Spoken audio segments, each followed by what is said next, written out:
बिहार किसका? Powered by नोवा शुद्ध देसी घी। जब जब खाए दिल खुश हो जाए, सदियों का नोवा शुद्ध देसी घी, सपना स्वस्थ भारत का। I love घी घी घी घी घी। रोहिणी जी एक ऐसी बेटी है जिसने अपना किडनी दान किया अपने पिताजी की जीवन की रक्षा करने के लिए। विपक्ष ने भी कोई हथकंडे छोड़े नहीं।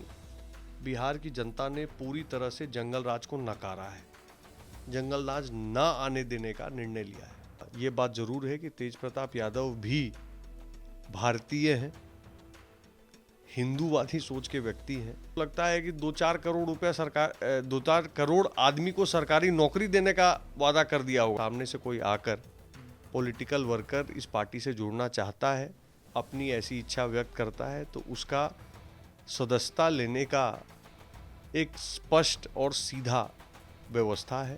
बिहार विधानसभा 2025 चुनाव के जो नतीजे सामने आए, इस रिजल्ट ने सबको चौंकाया। बीजेपी और जेडीयू ने उन सीटों को भी जीता जिस सीट पर पिछले कई सालों से, कई चुनाव से महागठबंधन का कब्जा रहा है। खासकर हम अगर शाहाबाद और मगध की बात करें तो पिछले चुनाव में लगभग सीटें महागठबंधन के खाते में गई थी, शाहाबाद और मगध की। मगर इस बार बीजेपी और जेडीयू ने महागठबंधन का उन इलाकों में, खास करके शाहाबाद और मगध के इलाकों में सुपड़ा साफ कर दिया। और इसमें एक महत्वपूर्ण भूमिका रही बीजेपी के दिग्गज नेता ऋतुराज सिन्हा की, जो कि मगध शाहाबाद के प्रभारी भी बने हुए थे। चर्चा नीतीश कुमार की हो रही है, उन योजनाओं की हो रही है, लेकिन कई नेताओं ने इस रिजल्ट में अपनी अपनी भूमिका निभाई। उनमें से एक ऋतुराज सिन्हा भी हैं। सबसे पहले तो आपका बहुत बहुत शुक्रिया बिहार तक पर समय देने के लिए। धन्यवाद। मगध में जहाँ तक हम लोगों को जानकारी है, मगध शाहाबाद में आप लगातार काम कर रहे थे। पिछले 3-4 महीनों से आप वहीं पर अपना डेरा डाले हुए थे, और जिस तरीके से रिजल्ट सामने आए, क्या आपने ये सोचा था कि इस तरीके का रिजल्ट आएगा बीजेपी और जेडीयू के पक्ष में? देखिए, आसार तो स्पष्ट दिख रहे थे। उसके 2-3 कारण। सर्वप्रथम तो शाहाबाद और मगध का स्वभाव अगर आप समझें तो मूलतः राष्ट्रवादी विचार, बाबू वीर कुंवर सिंह का क्षेत्र है। ये हिंदूवादी विचार का क्षेत्र लंबे समय से रहा है। तो पहला तो ये कारण। दूसरा, संगठन की दृष्टि से मगध और शाहाबाद में हमारे कार्यकर्ता एक नहीं, 2-2 पीढ़ी के कार्यकर्ता, 3-3 पीढ़ी के कार्यकर्ता जमीनी स्तर पे हैं, बूथ पर, मंडल पर। तो एक भाजपाइयों का गढ़ रहा है। और तीसरी बात कि जो महागठबंधन के चुन के विधायक आए, उनके प्रति एंटी इनकम्बेंसी, उनका जो खराब प्रदर्शन, जनता के प्रति उनकी जो उदासीनता, उनका नॉन परफॉर्मेंस, वो भी एक मुद्दा। तो ये सब जोड़ जाड़ के दिख तो रहा था कि चुनाव में अच्छी संभावनाएं बन सकती हैं, और अच्छी बात है कि रिजल्ट भी उसके अनुरूप आया। लेकिन क्या आपको जब मगध का प्रभारी बनाया गया तो आपके लिए चैलेंजिंग था, क्योंकि वो इलाके आपको सौंपा गया जहां पर पिछली बार महागठबंधन ने काफ़ी अच्छा किया था। लगभग कई ऐसे जिले थे जहां पर एनडीए खाता तक नहीं खोल पाई थी। मैं बात करूं अगर औरंगाबाद की, अगर सासाराम की बात करें, इन सभी जिलों में एनडीए खाता तक नहीं खोल पाया था। तो क्या आपके लिए चैलेंजिंग था उन इलाकों में काम करना? देखिए, हर एक चुनाव एक चैलेंज होता है। और चुनाव आप शाहाबाद मगध का देखें, या आप कोसी सीमांचल का देखें, या आप मिथिलांचल का देखें, किसी भी चुनाव को हल्के में नहीं लिया जाता। तो चैलेंज तो होता ही है। हाँ, ये बात सही है कि शाहाबाद मगध के अंतर्गत जो 48 सीटें पड़ती हैं, उसमें 40 सीटें महागठबंधन जीती थी पिछले बार। तो एक अपर हैंड जिसको बोलते हैं, महागठबंधन के पक्ष में था। लोकसभा चुनाव में भी 8 लोकसभा क्षेत्र पड़ते हैं शाहाबाद मगध में, उसमें से 6 महागठबंधन के खाते में थी। तो उनका एक ओवर कॉन्फिडेंस का माहौल चल रहा था, और जनता ने, कार्यकर्ताओं ने मन बना के रखा हुआ था कि इस बार एनडीए को अवसर देंगे। और परिणाम साफ है, हमने 48 में 39 सीटें जीती। क्या लग रहा है, कोई जिन निकला ये वाकई में लोगों का जो है सरकार के प्रति अचानक से इतना प्रेम जग गया, सरकार का काम दिखने लगा, या बीजेपी के लिए कुछ चमत्कार हुआ? मतलब लोगों के मन में अचानक से, जहां कुछ महीने पहले तक भ्रष्टाचार, रोजगार को लेकर के विपक्ष भी सड़क पर थी, लोग भी काफी आक्रोशित थे, लेकिन अचानक से बीजेपी के प्रति, जेडीयू के प्रति, सरकार के प्रति लोग जो है वो बम्पर वोटिंग करने लग गए। देखिए, जब आप इस तरह की बात करते हैं तो कहीं ना कहीं मुझे लगता है कि आप बिहार की जनता की पॉलिटिकल समझदारी पर, उनकी पॉलिटिकल स्पष्टता पर सवालिया निशान उठा रहे हैं। बिहार की जनता पॉलिटिकली बहुत जागरूक है, राजनीतिक रूप से हर एक चीज का आकलन करके वोट देती है और साफ है इस चुनाव के रिजल्ट से। एक तरफ बिहार की जनता ने पूरी तरह से जंगल राज को नकारा है, जंगल राज ना आने देने का निर्णय लिया है। दूसरी तरफ उन्होंने जातिवाद को नकारा है, उन्होंने नकारा है लगातार झूठे वायदों को। उन्होंने स्वीकारा किसको है? उन्होंने स्वीकारा है विकास को। उन्होंने स्वीकारा है मोदी और नीतीश का डेवलपमेंटल मॉडल, ईमानदारी के साथ डेवलपमेंटल मॉडल जो है विकास, उसको उन्होंने स्वीकारा किसको है? उन्होंने स्वीकारा है काम को।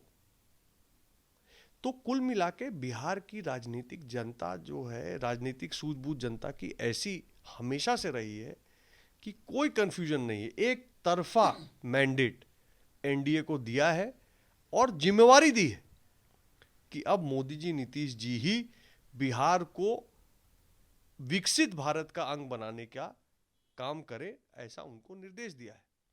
ऋतुराज जी, खास करके अगर शाहबाद मगध की बात करें तो चुनाव से कुछ महीने पहले भी मैं वहां गया था, चुनाव के दरमियान में मैं वहां गया था। लेकिन उन इलाकों में जो मुझे एक चीज़ देखने को मिली कि एनडीए में, खास करके बीजेपी की अगर बात करें तो बीजेपी संगठन में इंटरनल कलह जो वहाँ पे कह सकते हैं, गुटबाजी उन इलाकों में ज़्यादा दिख रही थी। जैसे अगर किसी को टिकट मिल गया तो बाकी जो उम्मीदवार हैं वो उनका सपोर्ट नहीं करते थे। मतलब सामने सपोर्ट करे वो बात अलग है, लेकिन पीछे से वो सपोर्ट नहीं करते थे। तो ऋतुराज सिन्हा ने उन चीज़ों को कैसे ठीक किया? ये बात मानते हैं कि वहाँ पर ऐसी चीज़ थी, इन परिस्थितियों को आपने संभाला, कैसे मैनेज किया वहाँ पर आपने? देखिए, ये बिल्कुल जो है, जो जमीन पे नहीं है उसका विश्लेषण हो सकता है। मैं बताऊं कि आप देखिए, आरा में हमारे एक नहीं अनेकों प्रत्याशी थे और योग्य लोग थे, अच्छे प्रत्याशी हो सकते थे। लेकिन एक बार पार्टी ने निर्णय किया तो संजय टाइगर के पीछे लगे। शाहपुर वैसा ही, बक्सर में हमारे अनेकों योग्य प्रत्याशी थे, गया शहर में हमारे अनेकों योग्य प्रत्याशी थे, औरंगाबाद शहर में हमारे अनेकों योग्य प्रत्याशी थे। पर हमारे औरंगाबाद तो सीट ऐसी थी जहां से 27 लोगों ने आवेदन किया। सीधी सी बात यह है कि सूचना के बाद सोचना बंद, यह हमारे संगठन की एक कार्य पद्धति है। भाई, जब तक चुनाव में आवेदन मांगा जा रहा है तो हर एक कार्यकर्ता जिसकी इच्छा है वो आवेदन देता है। पर एक बार मोदी जी ने सेंट्रल इलेक्शन कमेटी की अध्यक्षता करते हुए माननीय राष्ट्रीय अध्यक्ष नड्डा जी ने निर्णय दे दिया कि टिकट इनको मिलना है। जब सूचना आ गई तो सोचना बंद, काम चालू, और उसी भाव से हमारे प्रत्याशियों ने काम किया। जिनको टिकट नहीं मिला उन्होंने भी उतना ही जोर से काम किया, तभी जाके रिजल्ट है कि 48 सीटों में 39 हम जीत के आए। अभी आपने एक बात कही कि जिनको भी इच्छा थी उन्होंने आवेदन दिया, उसके बाद प्रत्याशी तय कर दिए गए तो सब लोग पीछे लगे। तो मेरा एक सवाल है कि क्या ऋतुराज सिन्हा के मन में इस तरीके की कोई इच्छा नहीं थी, न लोकसभा के चुनाव के वक्त में, न विधानसभा चुनाव के वक्त में, कि जब आवेदन मांगा जा रहा है तो मैं भी आवेदन दे दूं? आपने लोकसभा लड़ने के लिए आवेदन नहीं दिया, विधानसभा में भी नहीं दिया, क्या बात हुई? मतलब क्या चुनाव नहीं लड़ना चाहते ऋतुराज सिन्हा? ऐसा है कि वो मेरी पार्टी, मेरे नेताओं और मेरे बीच की बात है। ये न्यूज़ चैनल पे बैठ के बात करने वाली बात नहीं है। मुझे अपनी पार्टी, अपने नेतृत्व पे पूरा विश्वास है। मेरे योग्यता के अनुसार, मेरी उपयोगिता के अनुसार जब जो सही होगा उसके हिसाब से नेतृत्व मेरे लिए भी सोचेगा, इतना मुझे पूरा विश्वास है। और मेरे जैसे करोड़ों कार्यकर्ता इसी विश्वास के साथ पार्टी में दिन रात पूरे देश में लगे हुए रहते हैं। उनको अपने संगठन और अपने नेतृत्व पे पूरा भरोसा है। अभी इंतजार करेंगे ऋतुराज सिन्हा? भाई, मैं आपको फिर कह रहा हूं कि मैंने ऐसी कोई इच्छा व्यक्त की ही नहीं, तो इंतजार करने ना करने का बात कहां बनता है। पार्टी ने मुझे राष्ट्रीय सचिव बना के रखा है, बड़ा दायित्व दिया है। बिहार से मैं ही हूं जिसको जो है इतना बड़ा अवसर मिला है। मैं कृतज्ञ हूं पार्टी का, और क्या। अपनी कोई इच्छा नहीं है चुनाव लड़ने को लेकर या किसी पद को लेकर के, संगठन के लिए काम कर रहे हैं आप? भाई, जब मैंने कहा ना कि हमारी जो योग्यता और उपयोगिता है, दोनों को देखते हुए पार्टी जो तय करे, जब तय करे, वो निर्णय सराखों पे है। यही कार्यकर्ता का स्वभाव है। और अगर ये नहीं है तो भारतीय जनता पार्टी के संगठन के साथ आप बहुत लंबा चल भी नहीं सकते।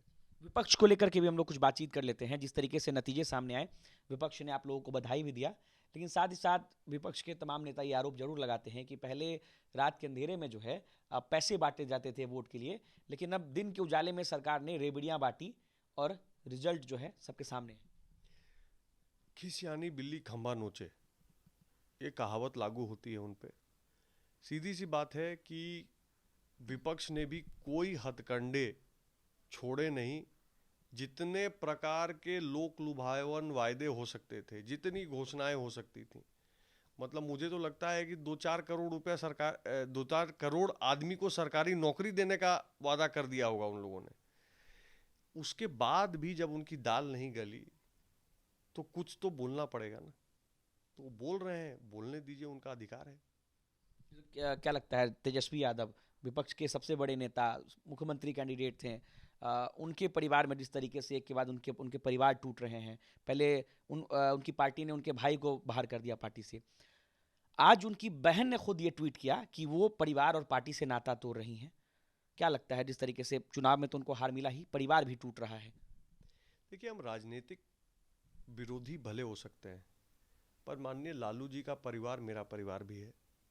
माननीय लालू जी से मेरे पिताजी के बहुत अच्छे संबंध हमेशा रहे हैं, और मुझे लगता है कि ये राजनीतिक मुद्दा ही नहीं है। किसी के घर में अगर कोई समस्या हो, परिवार के बीच में समस्या हो, तो परिवार के बीच में कारण राजनीतिक हो सकते हैं इसके पीछे, क्योंकि उन्होंने साफ साफ लिखा कि मुझे ऐसा करने के लिए संजय और अमीज ने कहा और मैंने कर दिया। ऐसा है कि पहली बात तो मैं स्पष्ट कर दूं कि रोहिणी जी को मैं बहन सरीके मानता हूं। रोहिणी जी एक ऐसी बेटी है जिसने अपना किडनी दान किया अपने पिताजी की जीवन की रक्षा करने के लिए। भगवान ऐसी बेटी बिहार के हर एक परिवार को दे, ऐसी मैं कामना करता हूं। अब रोहिणी जी ने क्या लिखा, क्यों लिखा, मैं तो जानता नहीं। मैं बस ये कहूँगा कि रोहिणी जी और तेजस्वी जी के बीच की जो भी बात है, दोनों भाई बहन है ना, बैठ के समेट लेंगे। ये इसमें राजनीति का मुद्दा नहीं है। एक सवाल मैं तेज प्रताप यादव से जुड़ा लूंगा कि जिस तरीके से रिजल्ट सामने आया, तेज प्रताप यादव ने एक लंबा चौड़ा पोस्ट लिखा और उसमें उन्होंने बीजेपी की भर भर के तारीफ की, प्रधानमंत्री नरेंद्र मोदी की तारीफ की, अमित शाह की तारीफ की। तो क्या तेज प्रताप यादव की राजनीति आने वाले समय में भारतीय जनता पार्टी के साथ जुड़ सकती है? क्या तेज प्रताप यादव अगर भारतीय जनता पार्टी के साथ आना चाहें, जिस तरीके से उनके अब बोल शुरू हो गए हैं, तो क्या भारतीय जनता पार्टी तेज प्रताप यादव का स्वागत करेगी अपने पार्टी में? देखिए, ना तेज प्रताप यादव जी ने ऐसी कोई इच्छा व्यक्त की है, ना भारतीय जनता पार्टी की इस पे कोई प्रतिक्रिया है। हाँ, ये बात जरूर है कि तेज प्रताप यादव भी भारतीय हैं, हिंदूवादी सोच के व्यक्ति हैं। प्रधानमंत्री जी उनके भी प्रधानमंत्री जी हैं जितना आपके या मेरे हैं। हम सब भारतीयों के प्रधानमंत्री हैं, चुने हुए प्रधानमंत्री, गृह मंत्री हैं। तो अगर तेज प्रताप जी ने उनकी तारीफ की है तो अच्छी बात है, इसमें क्या कह सकते हैं। क्योंकि तेज प्रताप यादव ने यह कह दिया है कि मरते दम तक अब वो आरजेडी में नहीं जाएंगे, क्योंकि राजनेता है, नेता है वो, और अगर आगे राजनीति करना चाहते हैं, उन्होंने अपनी पार्टी बनाई है बेशक, लेकिन उनकी पार्टी ने अच्छा परफॉर्म नहीं किया। अगर बीजेपी से वो राजनीति करना चाहें तो बीजेपी के अंदर उनके लिए दरवाजे रहेंगे। देखिए, मुझे लगता है कि ये स्पेकुलेशन का विषय है, आप इस पे जो है ख्याली चर्चा कर सकते हैं। आज के डेट में भारतीय जनता पार्टी पूरी तरह से हर एक जात बिरादरी को लेके आगे चल रही है। अगर सामने से कोई आकर पॉलिटिकल वर्कर इस पार्टी से जुड़ना चाहता है, अपनी ऐसी इच्छा व्यक्त करता है, तो उसका सदस्यता लेने का एक स्पष्ट और सीधा व्यवस्था है। जब होगा तब देखी जाएगी। आज तो ना तेज प्रताप जी ने ऐसी कोई बात कही है, ना हमारे नेताओं की तरफ से ऐसा कोई ऑफर है, तो इस पे और क्या मंथन करें। चलिए, तो हमारे साथ बीजेपी के दिग्गज नेता ऋतुराज सिन्हा थे और इनसे हमने मगध शाहबाद में बीजेपी की सफलता को लेकर तो बातचीत की ही, साथ ही साथ तेज प्रताप यादव क्या बीजेपी में अगर आना चाहेंगे तो उनका स्वागत होगा, इसको लेकर के भी सवाल पूछा। उन्होंने क्या कुछ कहा है आपने सुना है। सहयोगी दीपेश के साथ अनिकेत कुमार, बिहार तक, पटना।